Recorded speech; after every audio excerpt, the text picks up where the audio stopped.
વિસાવદર વિધાનસભા બેઠકની પેટા ચૂંટણી જેમાં હવે ખેડૂતોના ખાતર ઉપર જંગ થઈ રહ્યો છે। ગોપાલ ઇટાલિયા આમ આદમી પાર્ટીના ઉમેદવાર જેમણે કહ્યું પ્રતિબંધિત દારૂ મળે પણ ખાતર ન મળે। ખેડૂત 3 થેલી માંગે તો 1 જ થેલી મળે।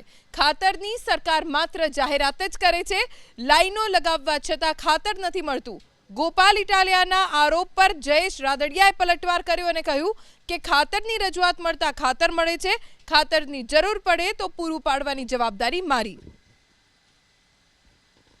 ભાજપની તો સરકાર છે, પણ ભાજપના રાજમાં ખેડૂતોની હાલત જુઓ કે આ ગુજરાતમાં દારૂ ઉપર પ્રતિબંધ છે કહેવાતો, પણ જોઈએ ના મળી જાય છે, જોઈએ એટલો મળી જાય છે।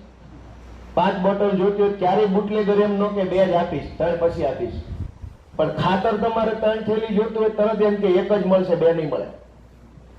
ખાતર ઉપર પ્રતિબંધ નથી, ખાતર તો છૂટથી વેચવાની વસ્તુ છે, પણ પૈસા દેતા ખાતર ન મળે।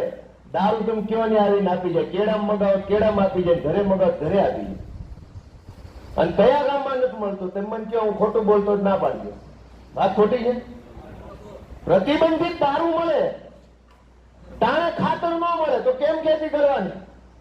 આ ભાજપ વાળા એવા વાયદા કરીને સરકારમાં આવી ગયા કે ખેડૂતોની આવક ડબલ કરીને આપશું અમે। આવક ડબલ થઈ, ખર્ચો ડબલ થયો। માંડ ખાતર મળે ત્યાં ભેગો ભાણિયો લેવો પડે 600 વાળો।